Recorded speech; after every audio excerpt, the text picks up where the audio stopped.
Hey everybody, Jake here, and we've got some improvements coming to the Nintendo Switch version of Nickelodeon All-Star Brawl 2 and more. So let's check out the latest developer blog notes with details surrounding their upcoming patch.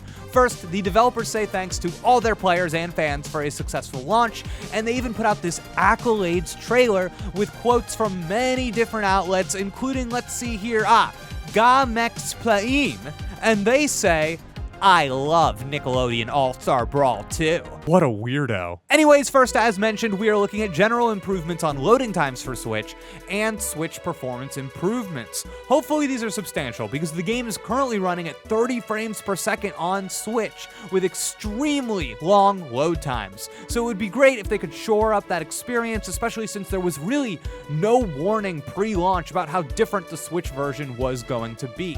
Now, in the rest of the general section of this blog, you're seeing a lot of bug fixes, the change that slime charge attacks no longer have a knockback multiplier. Instead, they only multiply the damage output. I'm honestly not sure how I feel about that yet. I'm using those slime strong attacks when I'm trying to get a kill, when I want that extra knockback. I don't know if just adding on more damage, it's not what my mind wants. There's also the ability to map the movement buttons for keyboard players, and that's huge for anybody that wants a digital movement option. And I also like that they say here the zoom in camera speed was incremented, because you know the game has these great animations and it's always neat when the camera zooms in super close when you fight. Another big change for me is that they are adding the announcer fight voice to versus matches. It's funny, I didn't even realize it until they said it in these notes, but it's true, it's so weird. Like in the single player mode, you get the announcer going 3, 2, 1, you know, like normal, but then you go play a verse match and it's just silent. You just see the numbers. Very weird.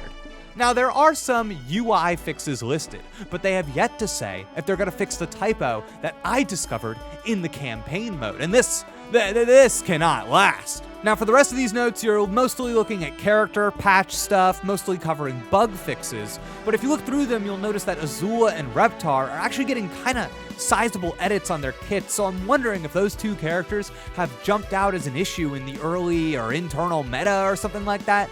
But finally, the devs leave us with a short list of updates to come, and this fast communication has me feeling good about the future of NASB 2 right now, especially since we still have some new characters on the horizon, like Mr. Krabs, who I'm super excited for, can't wait to see how he plays. But let me know in the comments below how the game is treating you so far, and if you think you can take my SpongeBob online, let me know. Maybe we need to organize a little GameXplain tournament.